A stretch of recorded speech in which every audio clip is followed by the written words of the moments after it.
Hello again and welcome back to the 850 project. Got some new subscribers. I'd like to welcome you to the channel and I appreciate you subscribing. And I wanted to go ahead and post a new video to show you what we've done in the last couple of months. It's not as much again as I would have liked, but I want to keep you up to date. I have a cold. You probably hear it in my voice.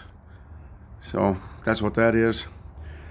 One of the first things I did was, we've been working on the electrical, and I got tired of running in and back and forth to the house and checking with the schematic. So I took the wiring diagram for the 850 and I sent it to a printing shop and had it basically enlarged and on heavier paper, so I can keep this out in the garage. I'm probably going to hang it, I suppose. And that way it's easier to refer to and a lot easier to follow, because that little tiny print really gets confusing. The other thing I wanted to show you was to talk a little bit about parts and aftermarket parts in particular. If you remember, we bought a new heater core for an 850 Spider. Got it from overseas. Felt very fortunate in finding it. And you probably remember the story if you've been following the channel.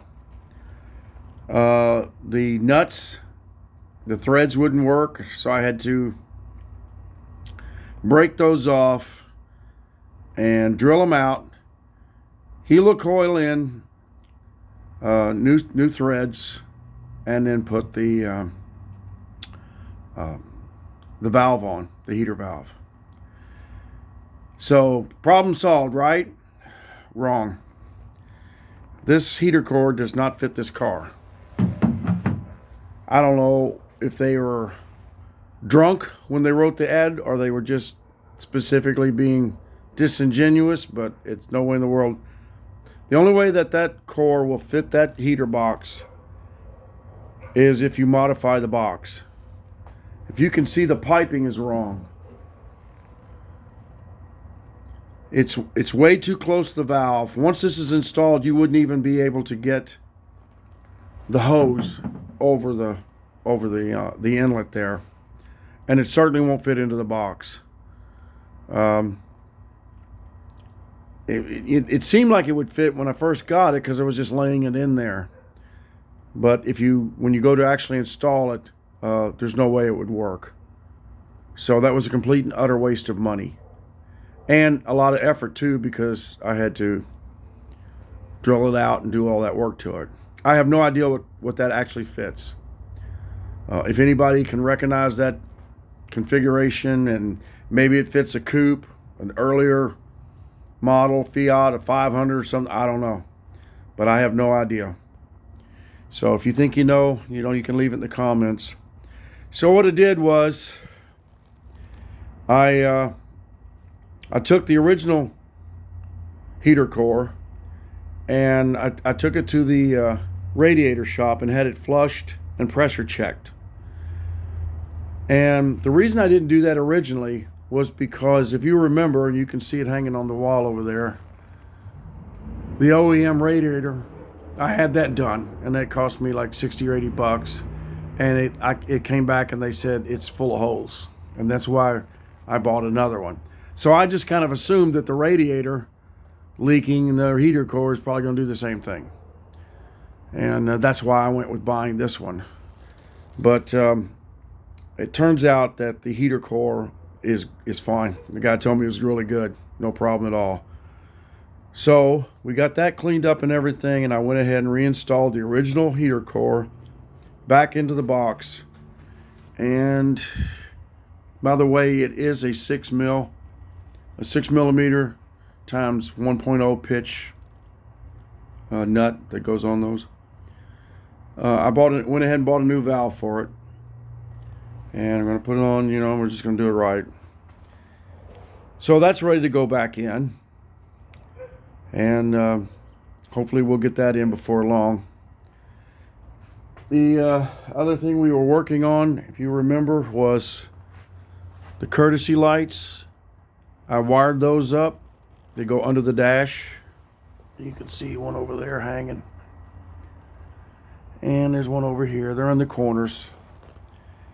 And they have these little jam switches that cause them to go on and off. And I wired them up according to the schematic. And I could get them to work somewhat. I can get one to come on, the other to come on, but I can't get both of them to come on, not at the same time. And unless memory is failing me, when you open the door on either side, both lights should come on.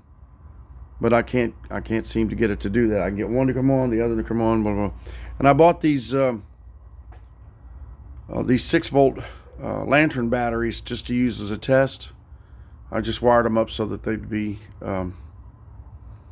12 volts, and I could test out small things like that, and which works fine because I don't have the car battery for it yet. I haven't seen the need to go ahead and buy a new car battery yet, but I wanted to be able to test these kind of small circuit things as I get them done. So, but like I said, I'm not sure what's wrong. I haven't gotten back to it yet. It's been really cold out here and everything. The other thing too, talking about parts, was one of the jam switches, this one, I can show you, is for the buzzers when you leave your key in the ignition. Well, this thing is brand new and does not work.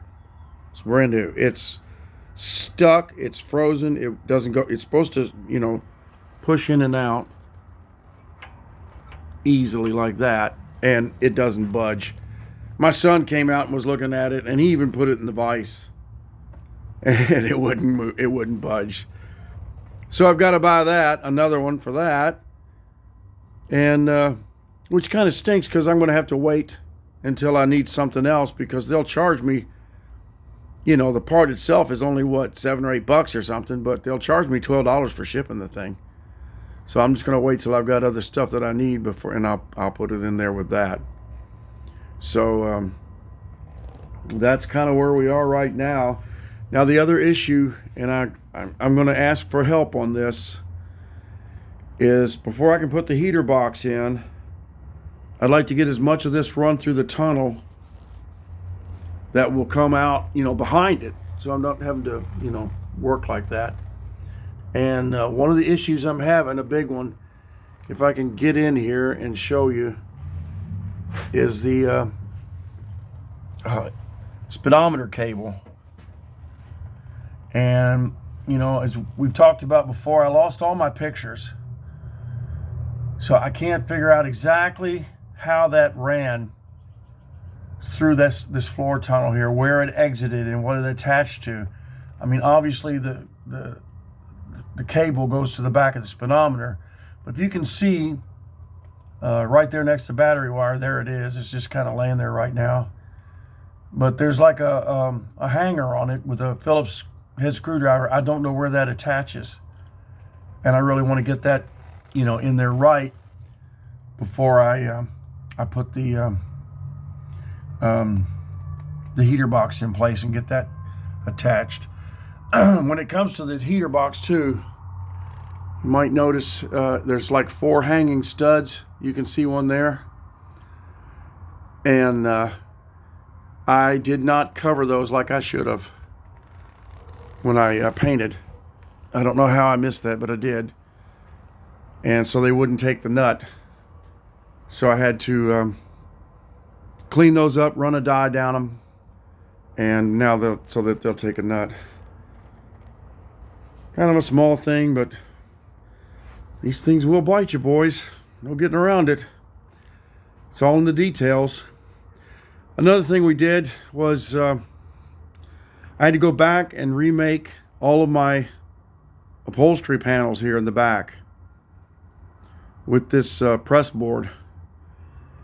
There was not quite the fit that it should have been. I pulled a lot of pictures offline and compared to other people's videos, and it was not quite the fit that it should have been. So I had to remake all those. Fortunately, I had the more than enough of the press board to be able to do it. So we've got those ready, and I'm going to go ahead and start. Let me show you. You can see the upholstery already on it. That's just like a cushion or whatever on the back of it. Let's see if we can get around here.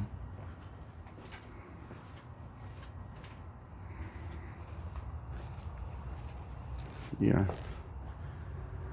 This is the stuff that come off of it. And I don't want to put that back on there. So I'm gonna staple this stuff here and use that. And then I've got the upholstery material, the black upholstery material in there. And when that's done, then I can, go ahead and put the, wrap them in the regular upholstery. Now, when it comes to that floor piece there, I'm not going to be able to get the original stitching.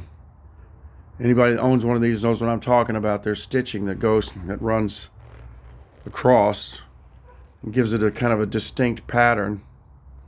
And I'm not going to be able to do that, but I'll do some other decorative type of fastener or whatever. So that's coming. The other issue maybe again, like I said, if you guys got an opinion on this, you can see I got speaker holes. I went ahead and cut those so that they'll be, and I've got the speakers.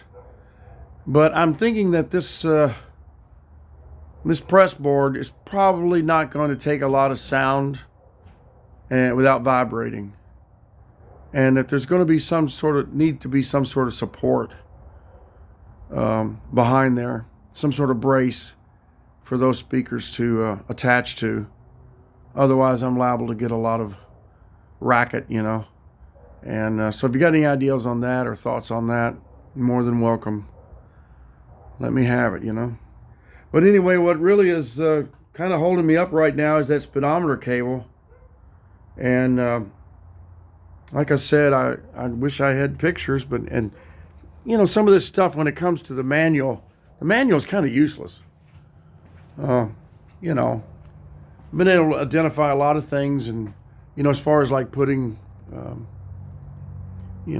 not saying you don't need one, but on something like that, it'll just show you're running up there. It doesn't show you where, how it attaches or where it goes or anything like that. So really need to get that straightened out. Anyway, excuse me. If you have any comments or thoughts, I always enjoy it, and appreciate your subscribing. And I will keep you posted. The weather's been not very cooperative, and this cold garage has not helped my cold. So I don't know how much I'll get done, but we'll keep at it. And let me know what you think, and appreciate it. And you have a good one. Bye-bye.